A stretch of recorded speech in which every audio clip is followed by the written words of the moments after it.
Bonjour et bienvenue dans ce nouveau tuto consacré cette fois-ci à la mise en œuvre d'un tableau de bord commercial. L'idée c'est à partir d'un seul document être capable d'avoir sous les yeux différentes statistiques. Statistiques là par employé, par pays de livraison si je ne me trompe pas, par produit et puis éventuellement une dernière courbe qui montre l'évolution des ventes au fil du temps. Donc voilà par rapport à la définition de l'objectif. Donc ça veut dire que ce document-là, je le ferme parce que nous allons le créer de A à Z. Je ne l'enregistre pas, ce n'est pas nécessaire. Et évidemment, comme d'habitude, pour pouvoir travailler correctement et automatiser des tâches de façon simple, si je peux dire, il faut partir d'une base de données bien constituée, bien conçue. En l'occurrence, je pars du principe que dans ma base de données, il n'y a que la base de données, qu'elle commence sur la première ligne de la feuille de calcul, pas de ligne vide à l'intérieur, pas de colonne vide à l'intérieur de la base de données, et chaque champ est unique. On évite de mettre des titres sur deux lignes différentes, par exemple, chose qu'on peut voir de temps en temps. Alors j'ai exposé ça dans les tutos consacrés aux bases de données, donc je ne vais pas refaire le détail de tout ce qui se passe au niveau des bases de données. À vous de retourner voir s'il y a des difficultés par rapport à ça. Donc, la base de données va stocker les enregistrements au fil du temps, c'est-à-dire que je ne m'amuse pas à faire un document par année. Là, on part d'une base de données qui va de 2010 jusqu'à 2013 et ensuite s'il y a besoin de continuer, je continuerai à stocker les enregistrements en dessous de cette même base de données avec éventuellement, s'il le fallait, automatiser la saisie, la possibilité de créer un formulaire VBA, mais ça aussi c'est autre chose, ce n'est pas l'objet du jour. Donc je vais revenir sur la cellule A en faisant CTRL HOME et la première des choses que je vais faire c'est déclarer cette base de données sous forme de tableau dans le ruban accueil, mettre sous forme de tableau et je vais choisir un format quelconque. Voilà, Excel détermine la dimension de la base de données, il détermine qui est le tableau comporte des en-têtes, effectivement, c'est la ligne de titre qui se trouve sur la première ligne Excel.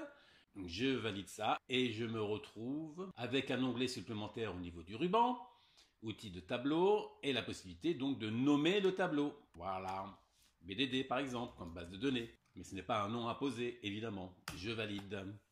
Et à partir de là, pour créer les différents graphiques dont je vais avoir besoin dans mon tableau de bord, je vais commencer par créer des tableaux croisés dynamiques qui vont représenter ce que je veux mettre dans mon graphique.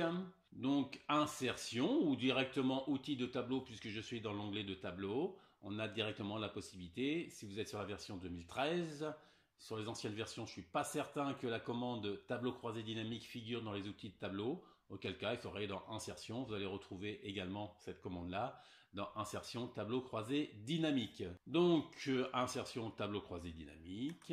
Sélectionner la plage, sélectionner un tableau ou une plage. Et ben voilà, il a déterminé qu'on était à l'intérieur du tableau. Donc, il trouve correctement le nom de la base de données, BDD. Je vais positionner le tableau croisé dynamique sur une nouvelle feuille de calcul, ça me va bien, et je vais donc valider cela. On se retrouve donc dans une nouvelle feuille que je peux renommer, par exemple, puisqu'on va s'occuper dans un premier temps des employés, des vendeurs si vous préférez, je vais mettre employé au niveau du nom de l'onglet, je valide, je vais créer mon tableau croisé dynamique. Alors, dans le tableau de bord que j'ai l'intention d'effectuer, puisque la base de données cumule les enregistrements sur plusieurs années, j'aimerais bien visualiser les résultats d'une année précise. Or, dans la base de données, il n'y a pas de champ année. Certains s'amuseraient à créer une nouvelle colonne ici en disant la colonne année va récupérer l'année de la date de commande, mais avec le tableau croisé dynamique, on n'est pas obligé de rajouter un champ dans la base de données. Ça veut dire que on va commencer par déjà dire qu'est-ce qu'on veut voir comme résultat. On va mettre les montants en somme de valeurs. Voilà, ça c'est le montant total qui figure dans la colonne montant de la base de données. Et on va mettre les dates de commande ici dans les champs du tableau croisé dynamique. Alors si jamais vous avez cliqué à l'extérieur, évidemment, ce volet-là disparaît. Il faut penser à revenir dans le tableau croisé dynamique. pour l'avoir. Et si jamais vous l'avez fermé, vous aurez beau faire des allers-retours, ça ne va pas revenir. Il faut penser, dans le ruban analyse ou le premier onglet, si vous êtes sur la version 2010 ou 2007 des outils de tableau croisé dynamique, il y a vers la droite quelque chose qui dit afficher la liste des champs. Et je vais donc mettre les dates de commande en faisant un cliquer-glisser de préférence dans la zone ligne. Donc on se retrouve avec toutes les dates de commande et en face, le cumul pour chaque date des différents montants s'il y a plusieurs enregistrements qui correspondent à une date déterminée. Une fois qu'on a fait ça, on va cliquer sur une des dates et je vais le faire avec le bouton droit de la souris de façon à éviter à chaque fois de réexpliquer que le bouton grouper n'est pas obligatoirement dans le ruban analyse mais option sur certaines versions. Enfin bref, tout ce genre de choses. Donc là, je vais plutôt privilégier le bouton droit de la souris. Donc il y a une commande qui s'appelle grouper. Donc c'est groupé par date de commande et on a la possibilité de grouper en fonction des mois et des années. Si à un moment donné on veut une évolution mensuelle au fil du temps, il faut laisser cocher les deux informations mois et année. Je valide ça, donc évidemment on a une évolution de ce type-là. On a une présentation année et à l'intérieur des années les différents mois qui permettra de faire une évolution. Néanmoins, dans ce premier volet de mon tableau de bord, je ne veux pas une présentation de ce type-là, mais je veux avoir une liste d'employés uniquement pour faire un camembert sur les employés. Donc ça veut dire que la date de commande dans celui-ci ne va pas m'intéresser, je vais la décocher, donc il ne reste plus que les années, et que les années, je vais les basculer au niveau du filtre du rapport, de façon à pouvoir demander une année particulière. Et ensuite, je vais amener le champ employé dans la zone ligne. Voilà, donc ça me donne les différents employés pour, en l'occurrence ici, toutes les années confondues. Mais si je veux une année précise, il suffit que je sélectionne l'année et que je valide. Voilà, donc le tableau croisé dynamique pour mon premier graphique est prêt. Je vais maintenant ajouter un graphique croisé dynamique. Graphique croisé dynamique, donc je vais privilégier ici plutôt la notion de secteur 3D. Voilà, ok. Et ensuite, on fait la présentation qui nous intéresse par rapport à ce graphique-là. Par exemple, dans l'onglet création, ajouter un élément de graphique. Alors là aussi, c'est pas toujours les mêmes présentations avec les dernières versions, mais vous retrouverez l'équivalent dans un des onglets des outils de tableau croisé dynamique. Donc ici, je vais demander à ne pas mettre la légende, c'est un choix. Donc aucune légende. Et je vais demander à ajouter des étiquettes de données, autre option d'étiquettes de données. Ce qui nous affiche un volet supplémentaire à ce niveau-là. Donc là ici, je vais commencer par fermer les champs de tableau croisé dynamique parce que je n'en ai plus besoin pour le moment. Et donc on se retrouve avec les étiquettes de données au niveau de chaque part de camembert. Donc je vais lui dire que je ne m'intéresse pas à la valeur, je vais m'intéresser au pourcentage que représente chaque vendeur et je vais rajouter le nom de la catégorie. Bon, ensuite il faudrait s'amuser à jouer avec les couleurs s'il y avait besoin. Je vais simplement ici rehausser le titre, le mettre un petit peu plus haut. Et pour le titre, on en reparlera plus tard. Ce graphique-là, avec d'autres graphiques, ira se positionner sur une feuille à part, que je renommerai rapport. Et je vais simplement le sélectionner sur le bord, ici, faire un CTRL X pour le déplacer, aller dans rapport, et à partir de la cellule A1, ici, faire un CTRL V. Ça reste un graphique croisé dynamique, qui est associé au tableau croisé dynamique qui se trouve sur l'onglet employé. Je vais faire le deuxième graphique. Le deuxième graphique, on a dit que ça allait concerner par exemple les pays de livraison. Donc à partir de la base de données, donc outil de tableau ou insertion, peu importe, ajouter un tableau croisé dynamique. Il me sélectionne la plage. Donc là je crée un deuxième tableau croisé dynamique parce que pour avoir les rapports en simultané sur l'onglet rapport, on ne peut pas s'amuser à jouer avec un seul tableau croisé dynamique. Et l'intérêt de faire un tableau croisé dynamique sur la base d'un tableau, d'une base de données qui a été définie sur forme de tableau, c'est qu'on pourra ajouter des enregistrements sur la base de données et il suffira simplement d'actualiser les tableaux croisés dynamiques lorsque nous aurons ajouté des enregistrements. Je vais positionner ce nouveau tableau croisé dynamique sur une nouvelle feuille de calcul. OK, que je vais tout de suite renommer. Voilà, on a dit que c'était les pays. Même principe que tout à l'heure, donc format de la forme pour l'instant, je ferme. Donc on va refaire la même chose, sauf que comme dans un premier tableau croisé dynamique, on a déjà regroupé les dates de commande par mois et par année, on se retrouve avec un champ année qu'on peut directement mettre en filtre du rapport.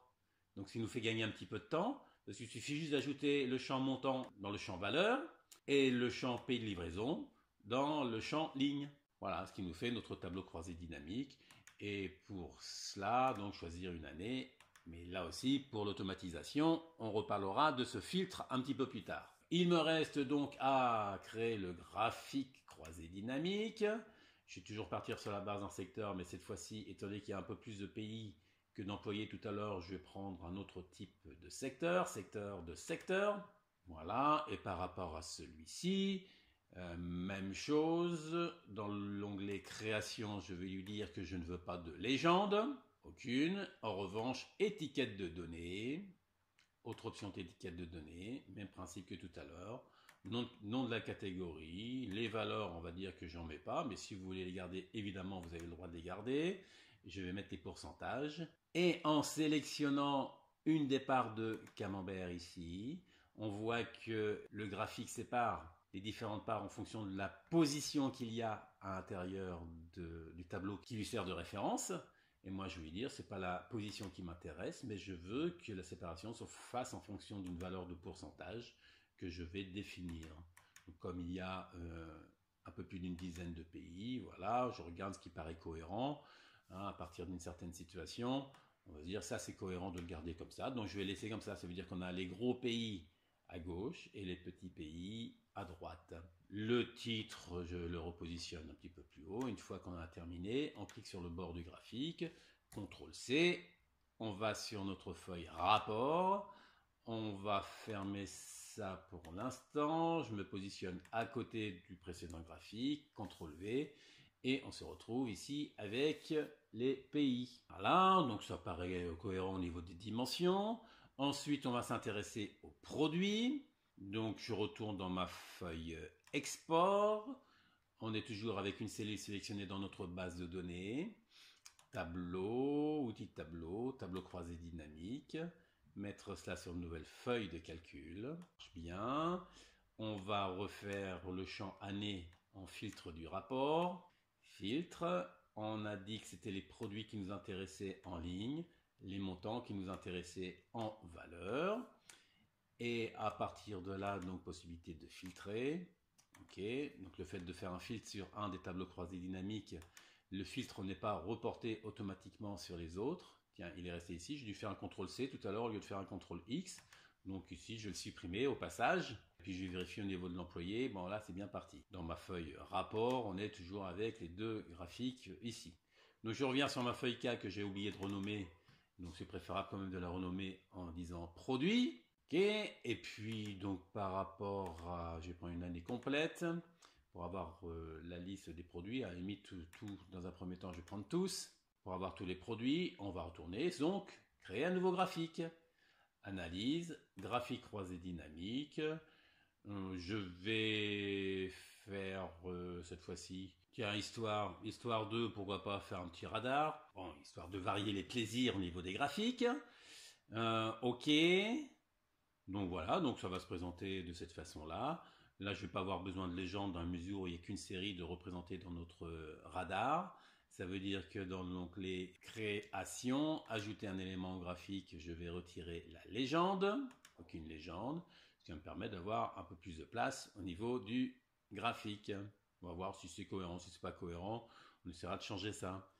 Le graphique est bon, comme ça me va bien. A priori, CTRL X cette fois-ci, et non pas CTRL C. Et dans le rapport, je vais me mettre en dessous. Voilà, et CTRL V. Donc on a notre graphique qui se présente de cette façon-là. Voilà, et puis je vais pas hésiter à l'agrandir de façon à avoir un visuel un peu plus important. Voilà. L'agrandir vers le bas également. Ce genre de choses. Voilà, ça me permet. Alors évidemment, est-ce que c'est cohérent cette façon de représenter ça.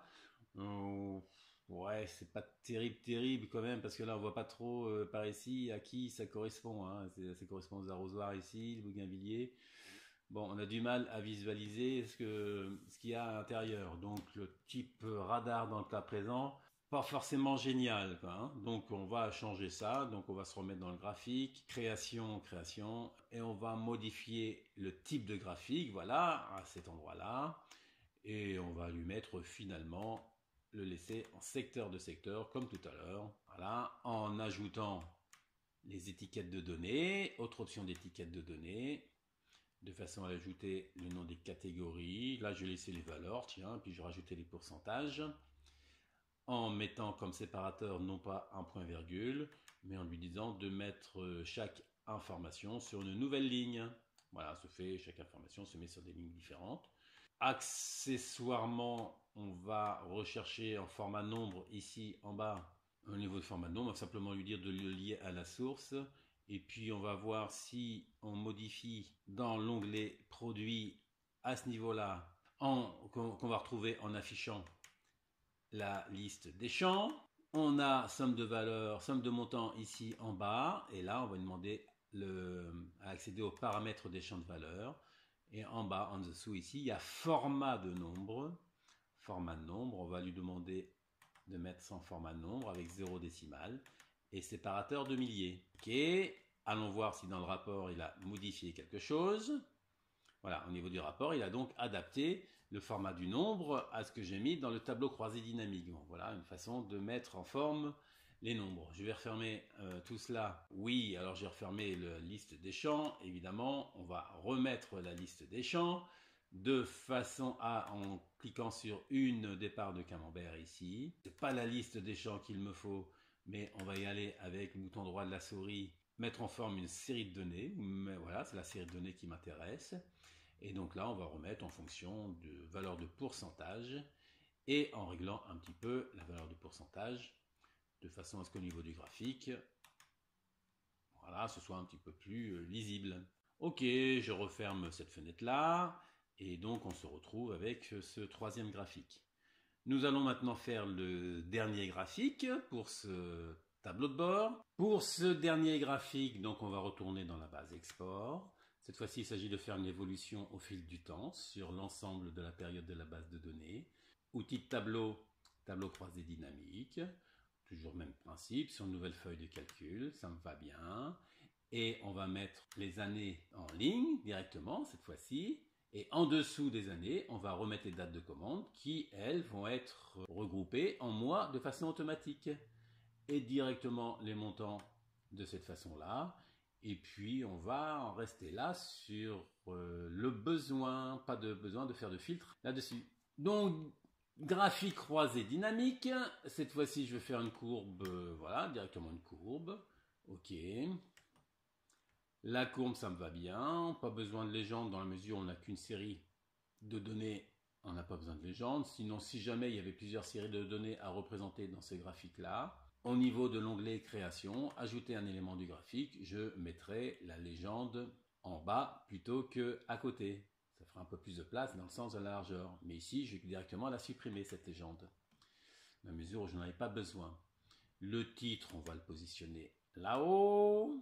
Et puis, on va déplacer. Oui, avant de le déplacer, je vais peut-être simplement, histoire de jouer un petit peu avec ce graphique-là.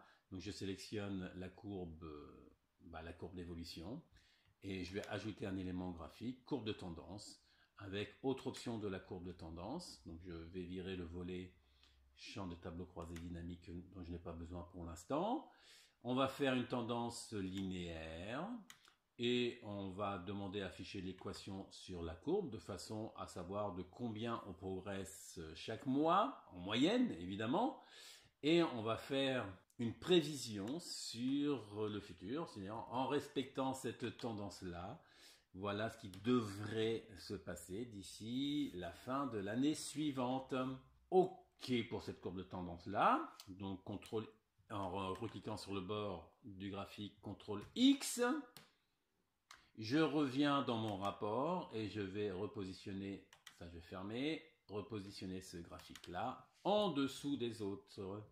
en le redimensionnant lui aussi. Voilà, de façon à avoir un visuel intéressant. Ce que nous allons faire maintenant, prévoir la zone à imprimer. Parce que si je commence à imprimer ça tel quel, dans la mesure où je vais même rajouter des informations ici à côté des graphiques tout à l'heure, il faut définir donc la zone d'impression. Donc je me positionne, là je me déplace de façon à pouvoir bien sélectionner la dernière cellule que l'on a au niveau de la zone à imprimer.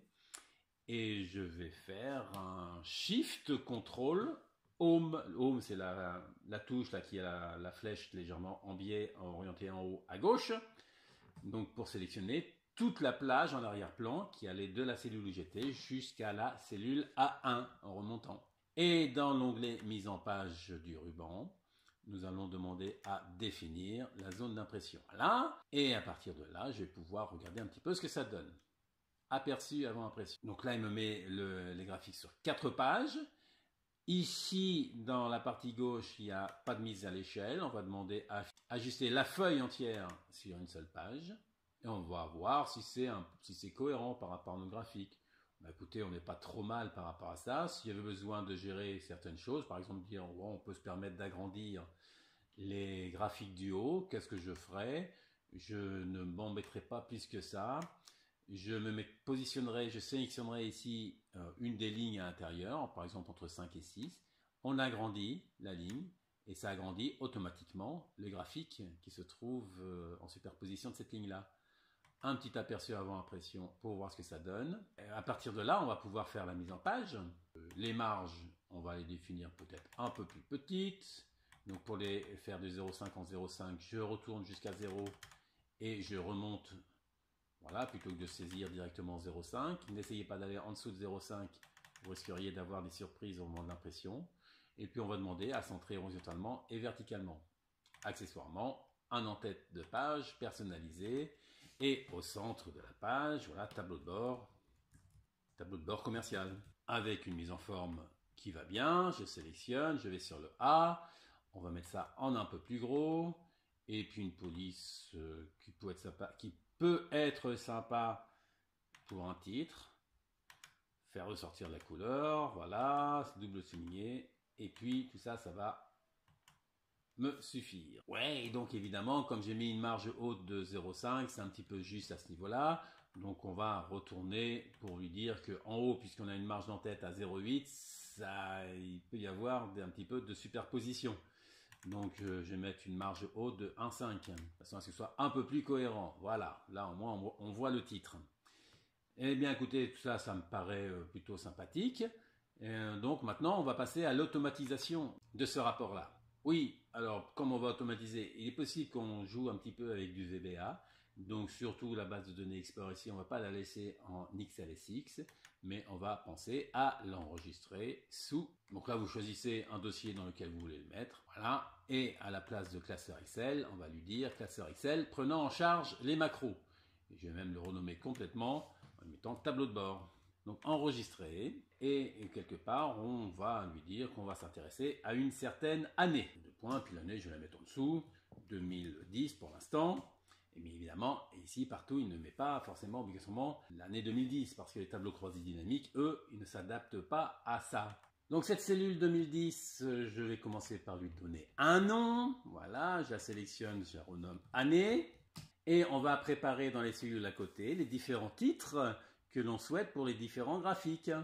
Donc, par exemple, égal, entre guillemets, vendeur, année, deux points, espace, je ferme les guillemets et je concatène avec cette cellule année. Alors, si vous avez oublié de renommer la cellule où il y a l'année, pensez à utiliser la touche F4 pour mettre les dollars, parce que cette formule-là, nous allons la recopier sur deux cellules pour pouvoir prévoir le titre du graphique pays et le titre du graphique produit.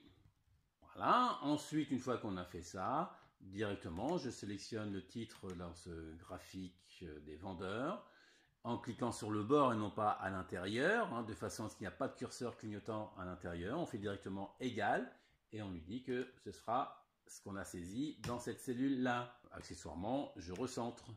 Même principe au niveau là, donc pas de curseur clignotant, on clique sur le bord égale, et là ce sera la seconde cellule. Ok. Et ça, ce sera les produits que je vais tout de suite repositionner légèrement à gauche comme ceci. Pas de curseur clignotant, égale les produits qui se trouvent là, produit année 2010. Voilà, on va recadrer légèrement. Et puis pour le dernier graphique qui se trouve un petit peu plus bas, on va lui mettre un graphique. Là, on va taper directement évolution globale des ventes. Entrée. Qu'est-ce qu'il nous reste à faire maintenant? Il nous reste à faire en sorte que les différents graphiques, en l'occurrence les 3 du haut, représentent véritablement l'année 2010. Alors, comme l'objectif, c'est tout de même de faire en sorte que quand on change d'année, les graphiques s'automatisent automatiquement, on va créer une macro que nous allons enregistrer.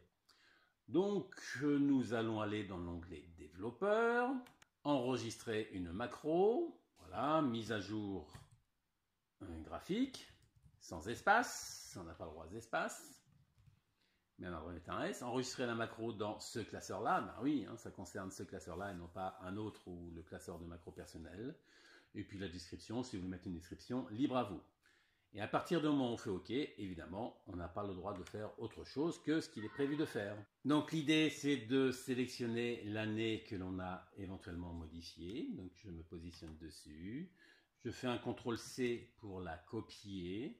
Et on va parcourir les différents tableaux croisés dynamiques. Je vais sur l'onglet Employé.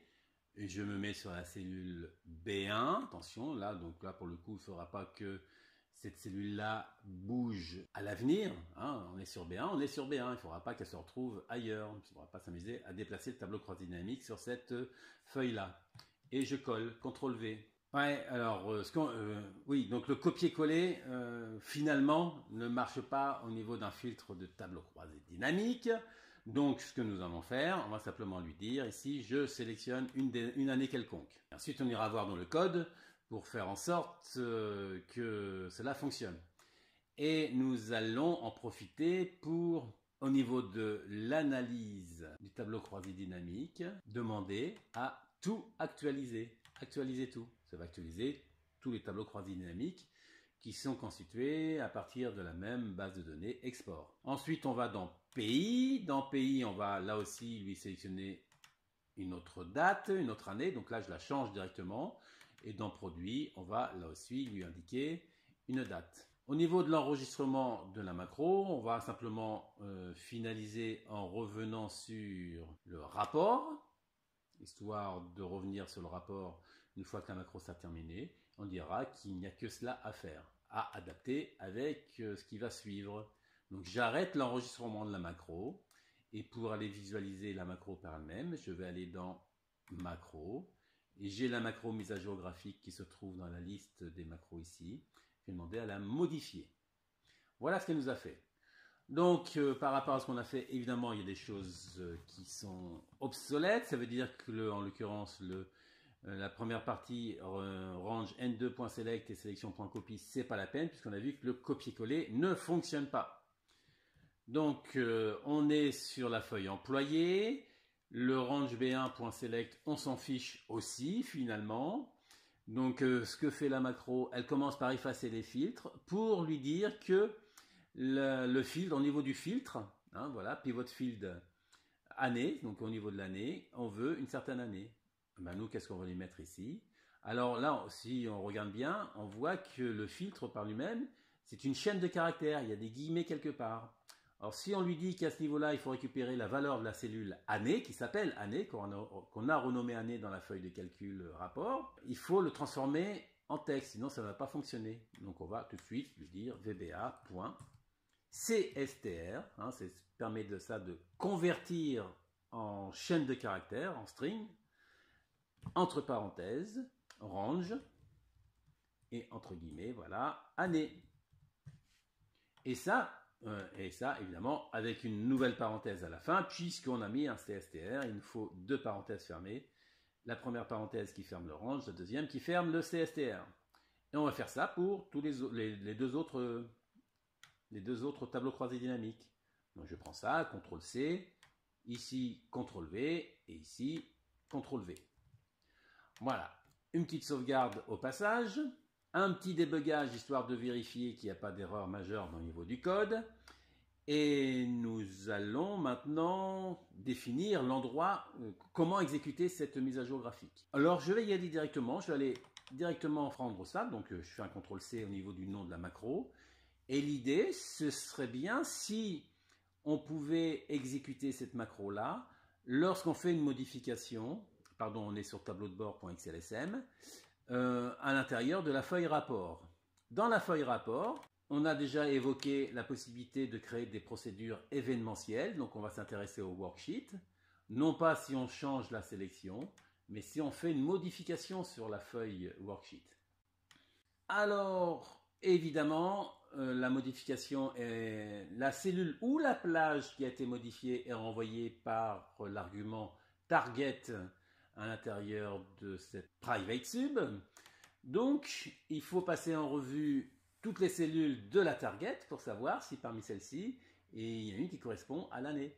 Donc, pour passer en revue toutes les cellules de la target, il faut une boucle. Pour faire une boucle, il nous faut une variable. Dim, donc la fait directement à l'intérieur ici, au cell T, comme target par exemple, as range. Et on y va, for each. Si vous avez suivi les tutos VBA, vous êtes familiarisé à ça. Évidemment, si vous arrivez sur ce tuto sans avoir fait les autres, c'est pas forcément simple si on n'a pas l'habitude de programmer. Donc là, on est en train de constituer une boucle qui passe en revue tous les objets d'une collection. For each, au cell T in target, c'est la collection ciblée.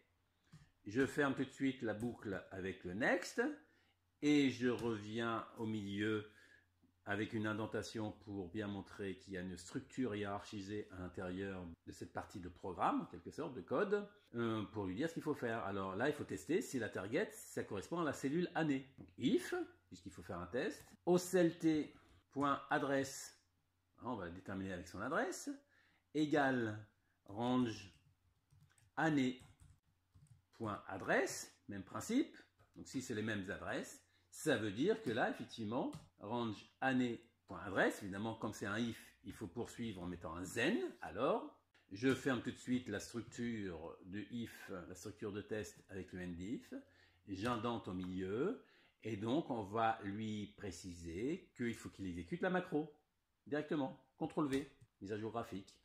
Et c'est terminé par rapport à ça. Voilà, je referme. Et nous allons tester ça. Une petite compilation d'abord, compiler VBA Project, une petite sauvegarde, et nous retournons côté Excel, Alt F11 par exemple pour retourner sur Excel.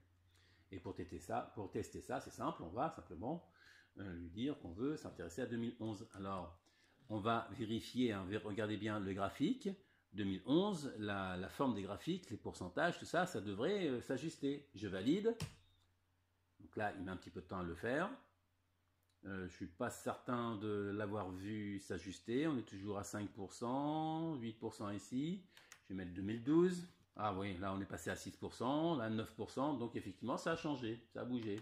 2013, voilà, là cette fois-ci, c'est un peu plus flagrant. On a 11%, 4%, 2%, 14%. Les titres s'adaptent, les graphiques s'adaptent. Ça veut dire que on a quelque chose de relativement bien automatisé. C'était l'objectif du jour. Eh bien, profitez bien de cela. Et puis, on en fera certainement d'autres avec d'autres idées plus tard. Eh bien, à vos rapports. À ciao.